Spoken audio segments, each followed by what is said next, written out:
Do you miss the mob lifestyle? You know, I'd be lying if I say I didn't at times, but you know, people ask me all the time, they say, do you miss the money, do you miss the power and all of that? You know, to a degree. I mean, look, it's great when you have anything you can want at your disposal because you got enough money to take care of it. I had my own jet plane, I had a Lear 25A, I had a Bell helicopter, I had a couple of big automobile agencies that I owned, so I drove whatever car I want, and you know, basically had homes all over the country. So yeah, that's nice. But you know what I really miss? I miss the camaraderie that we had with the guys. You know, what was so attractive to me about that life is, hey, when you come in, it's a brotherhood. Don't ever worry about your wife, your daughter, your sister. We got their backs wherever you go. You know, if somebody hurts you, we got somebody to back you up. That's very powerful, very, very powerful. And I miss that kind of camaraderie that I had. So, you know, I also nice, you know, going into the back room. I'm gonna tell you this, for those of you that saw Goodfellas, Henry Hill, he never walked in through the back kitchen of the Copacabana, I can tell you that now. But I did many times, first with my dad and then later on with myself. You know, it's nice to go in and get a ringside table and be treated that way. So to say I didn't miss it, you know, I'd be lying. How do you learn the art of the sit down then? Because that's part politics, like part journalism. Sounds like some of the interviews I've had when I was running to be mayor. Like they're trying to trip you up. If you say the wrong one thing, that's the thing that'll kill you. Like how do you learn how to negotiate that? A lot of it is experience. You know, you make mistakes in the beginning, but I was fortunate. I had my dad who schooled me well and, you know, who taught me basically how to conduct myself in these things. And you know, one thing, Brian, the major thing my dad taught me that has worked for me my entire life, and in a serious way, I'll get into it, is be a good listener. Don't run your mouth. Don't be the first to, you know, present you. Just be a good listener. Let the other guy make a mistake. Think, you know, hard. Be prepared going in. And for me, I became a major target of law enforcement. Major target. They never got me on tape saying anything wrong. Never. There was one undercover operation they had me on. They had 83 tape recordings on me. It was this whole thing with Don King and Al Sharpton. They couldn't use one of them because I never made a mistake on the tape because I was always listening. I was careful how I spoke. And I credit my father in listening to him, you know, okay, I understand it, Dad, you know, so you gotta be careful who you talk to. Same thing in a sit down. Let the guy present himself. You know, I always say this too. You go into a meeting, sometimes you're the smartest guy in the room, but you don't want anybody to know it. Let them think you're a dummy, you don't know anything. And they're yapping away, right? It's a big advantage. There's other times when you're not the smartest guy in the room, but if you keep your mouth shut, nobody knows that.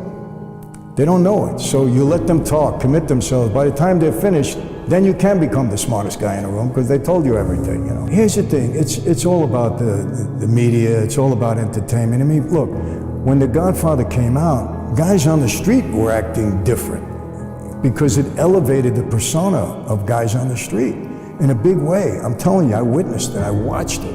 All of these movies, I speak to young kids. Michael, come on, man. You know, you had the cars, you had the money, you had all the women, you had people catering to you all the time. I said, I know. That was Goodfellas, right? Did you watch the second half of the movie? Who got killed, who lost everything, who went to jail? They don't see that. They only see the money, the power, and that's an aphrodisiac to people. Brian, when I first started speaking, I was pretty well known in New York. We had a hot name. Maybe on the West Coast, Florida, yes, because where I got indicted there too. In the Midwest, Texas, nobody knew who I was. They put on a marquee, the mob guy is going to be there, standing room only. People are interested in the lifestyle. It's all the media, Hollywood, entertainment, the news. I mean, John Gotti, come on. You know, how many people wanted to be John Gotti? How many people wanted to be Michael Corleone, Vito Corleone? It's the media. Because they see the upside, but they don't see what comes. They don't see it, and they don't pay attention to it. You actually had a lot of things going on you had stuff going on with dealerships, you own all these different things with cars. Patrick, I bought a Mazda agency when you couldn't give a Mazda away. I remember that, I remember reading that. Because the Wankel engines were exploding, you couldn't give one away. And I built that into the biggest agency on Long Island, as far as Mazda was concerned. And it was a lot of work, and I had to do things differently, but I was able to build it. I think I had a head for business, I had a knack for it. Now, you know, don't get me wrong. I'm not the smartest business guy around because there's a lot of things in business I don't enjoy doing. But there were certain talents that I had that worked well for me. And I always tell people this, when you're in business, I don't think it's a good thing to micromanage because nobody can do everything good. But here's the deal, do what you do best and delegate the rest. And then be a good watcher of these people and make sure you get the most out of them. That's how you do it. You know, it's, you can't hang out with the wrong people and be accountable to the wrong people, continue to do the wrong things and think it's gonna end up okay. You know, it's the definition of insanity, you know, keep doing the same wrong thing, think you're gonna have a different outcome. So, you know, and look, in this life I have found out, number one, we are who we hang out with.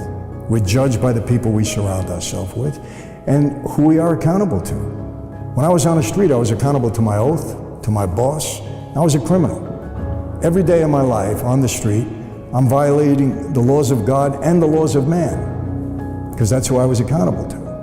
Now, you know, with the grace of God, I've been able to, you know, transform that part of my life. I'm accountable to God, to my wife, to my children, to people that trust me. So I'm on the right path. I try to stay on it, but you know, remember this, you know, it's what I tell these guys too. You can take the boy out of Brooklyn. Can't always take Brooklyn out of the boy. I have the same instincts that I've had. They don't go away. You know, sometimes I want to deal with things the wrong way, but I catch myself, you know, as much as I can. But this is a tough life to navigate. It's a violent life at times. You're part of the life, you're part of the violence. There's no question about it. But murder in that life was taken very seriously. It was taken very seriously. You couldn't just go around rampant killing people. I don't like this guy, I want to kill him. You know, a made guy had a lot of respect. And if that guy was in trouble, first of all, the only one that can order a murder was the boss. He had to sanction it. You couldn't do it without his okay. Not even a made man or a capo, it has to be the boss. It has to be the boss. And there was a lot of discussion about it. It wasn't that, hey, this guy's got to go, okay, go get him tomorrow, that's the end of that. No, it was taken very, very seriously because remember, the life is built on respect. When you earn your stripes and you come into that life, you're a respected guy. So if something you did wrong, well, they're going to make sure it was wrong.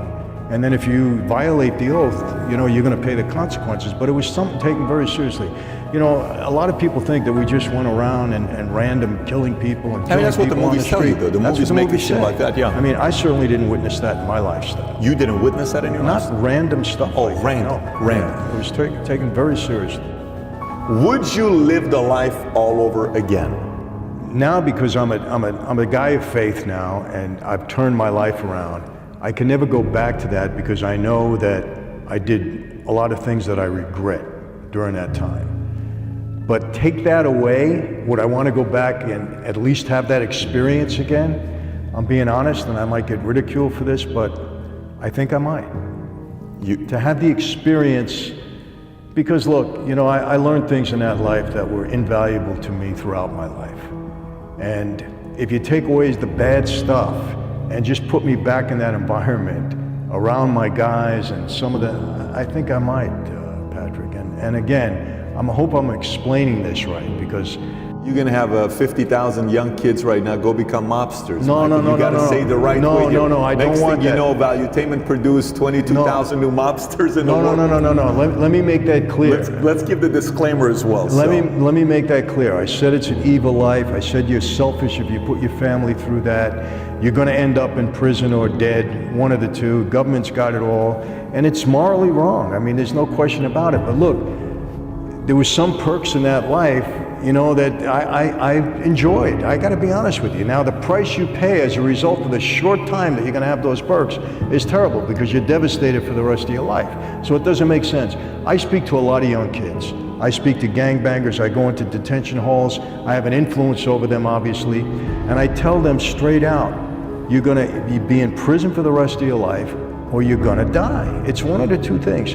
And they'll say to me, but Michael, you know, I saw you in Goodfellas, and they had the money, they had the power, they had the girls. I said, yeah, but did you watch the whole movie, or did you just stop in the middle?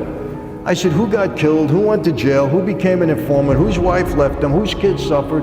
Why don't you see that part? And you know what? They don't. They only focus on it. They don't realize it's very short-lived. And in the end, you're going down. And so please, anybody listening, parent, don't get upset with me. I speak to these kids and I tell them the truth. It's a bad life. Don't ever pursue it. Don't ever make the mistakes that I did.